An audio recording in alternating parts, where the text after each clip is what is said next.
We're finally leaving Flagstaff. We vortexed here for like 2.25 days. It was awesome to sleep in beds, in shower numerous times, and eat all the stuff.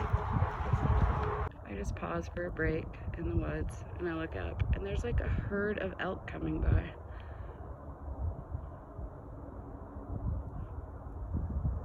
Hey guys. That's a big one.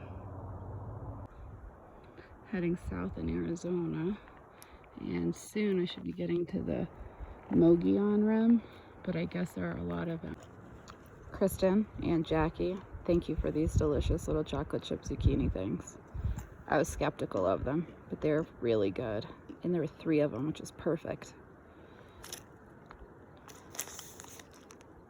Next, I'm gonna eat 20 grams of protein iced carrot cake.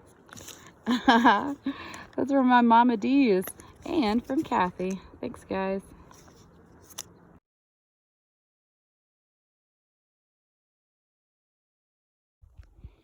I'm on Anderson Mesa. There's Prime Lake over there. There's like a tiny bit of water in it. But I was just reading the informational sign.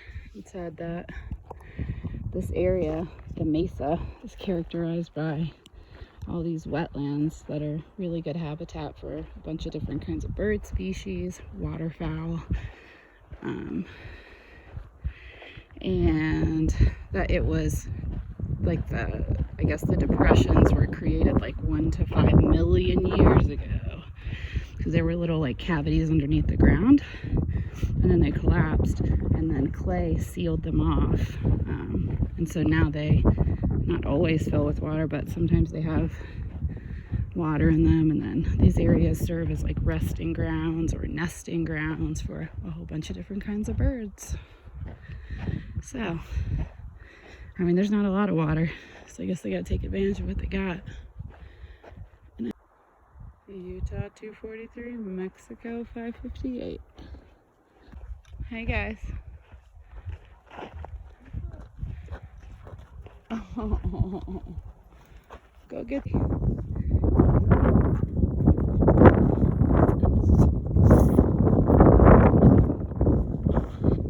not as deep as I thought it was going to be. Still though.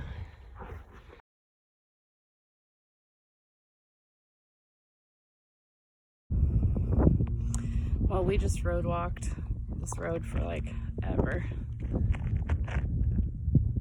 We still have miles left. And I just got water out of this, like a cattle watering tank or something. I don't know. It was a huge metal tank. Climbed a ladder, got to the top, threw this coffee can thing on a rope inside, scooped up some water. There was a dead bird in there. I'm just really hoping that my Sawyer removes that, whatever, bad stuff. Anyway, yeah. But I filtered it, and now we're walking some more. The only water for 20 miles. It's cold though. Hey girl. Yesterday we got adopted at Mormon Lake. We got there at like noon. And then these people invited us over. And then we had drinks and food. And we watched Sunday football. And then they asked if we just wanted to stay the night. So we did. It was really nice. But we only did like 15 miles yesterday. So now we need to do Ponderosa Pine Forest. Breezy morning. Yeah, it's pretty awesome. Today's gonna be a good day.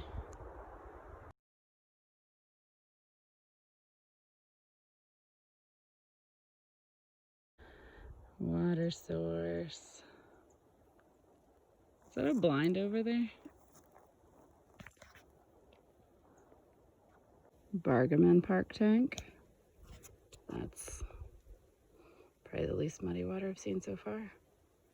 Not terrible.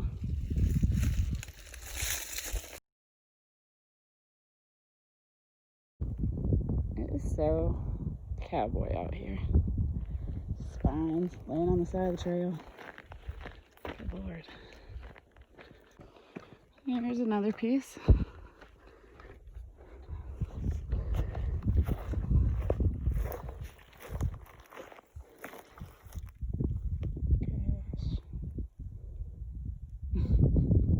Hey, pine. Huh? How's the water source? The best water source in the passage. That's what they're saying. Got some algae and some water bugs and murky. Snails. There's a lot of snails. But It's probably a good sign, right? Don't they say that's a good sign when there's like life in the water? Homestead tank. There's water. Looks a little muddy around the edges though. Whoa. Whoa, hey bud. What kind are you? Whoa. amazing places coming up. Enjoy some candy and water and beer. Sorry, late edition. And enjoy your hike as a fellow hiker, PCT and AZT. I know. That's really cool. I'm stopping for a break because I was super hot.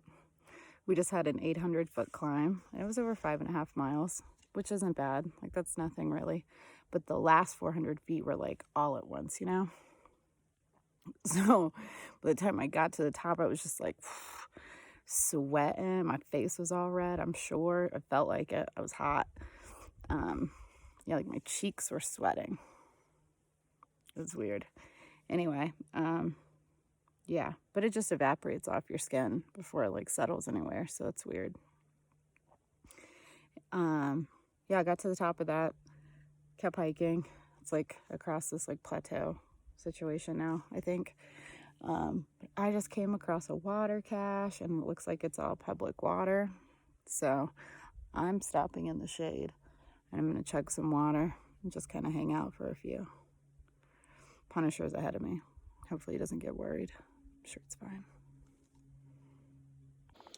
I read that the Mogollon Rim is mostly sandstone and limestone. And here we go. Things are starting to look a little different. I'm coming to the rim. It's a lot of rocks.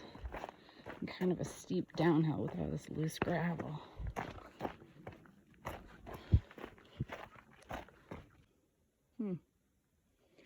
Sometimes this is a creek or a river. Not today. Yum. There's a fire guard station. There's a small spring named after General George Crook, who used the spring while traveling the old Fort Apache Camp Verde military road. Cool. Built 1918. Where's the water? I don't know. We're gonna have to check the creek. If not, we're gonna have to go another mile. Oh, Lord have mercy. Battle of Big Dry Wash. 7 miles north of this point, a band of Apache Indians were defeated by U.S. troops on July 17th, 1882. A group of tribesmen from the San Carlos Apache Reservation attacked some ranchers in the vicinity, killing several settlers. Cavalry and Indian scouts were immediately sent into the field in search of the hostiles. 5 troops of cavalry and 1 troop of Indian scouts converged on the Apaches, surrounding them at the Big Dry Wash. The resistance of the Indians was broken after 4 hours of stubborn fighting. The casualties numbered 2 soldiers, and more than 20 Apaches. Watch for flash floods, falling rocks, and trees. Mogollon Rim, here we come. It's supposed to have a lot of the same geological features as the Grand Canyon, which makes sense. They're all part of the Colorado Plateau, and then there are places where you can like see down the layers as you're coming to the edge of it. And we should be going down like 3,000 or 4,000 feet, I think, because the rim separates the high part of Arizona from the low part of Arizona. So it should also be, oh yep, just hit a warm pocket. It should also be a lot warmer as we go lower. It's like 5 degrees warmer per 1,000 feet, I think. So that'll be nice this morning. In the afternoon, it's not going to be so nice. But we only have, I think, 19 or 20 miles today. So we're trying to get in by early afternoon. So we have plenty of room to rest, laundry, shower, research the rest of the trail, see what's open, what's not, where we need water, all that good stuff. Flowing stream, green trees. Oh, look at this. Hey, there's so much to see all of a sudden. Not that Arizona hasn't been awesome, but for the last like 300 miles or so, well no, like 200 miles since the Grand Canyon. What is it? Castle looking rock peak over there. They said there'd be similar rock formations to the Grand Canyon. Rad. Oh. Cool sign.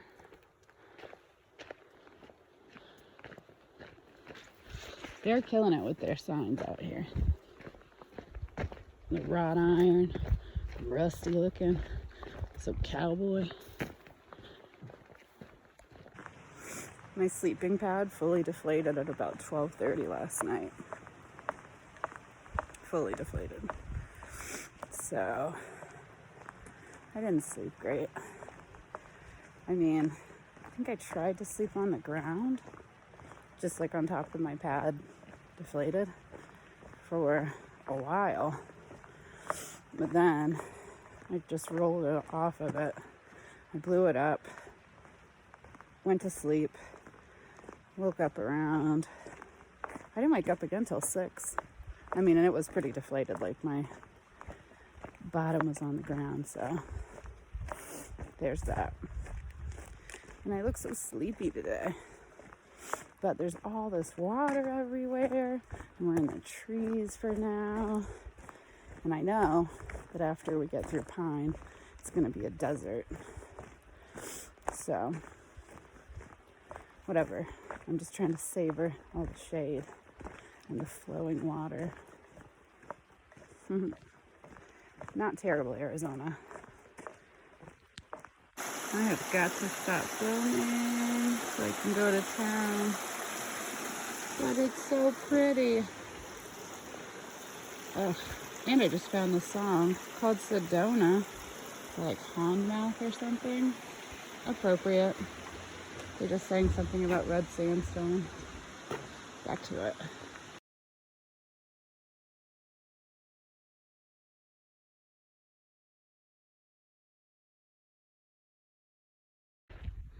Whew, it's beautiful. It's hot, but it's beautiful. Looks like we're kind of veering away from the rim now.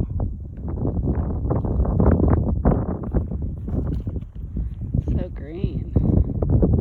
It's also like 120 degrees. Probably more like 110. I'm sure I'm exaggerating. I'm so hot right now. My hands are sweating. And my entire face. That was the hardest 20 miles we've done. It's hot.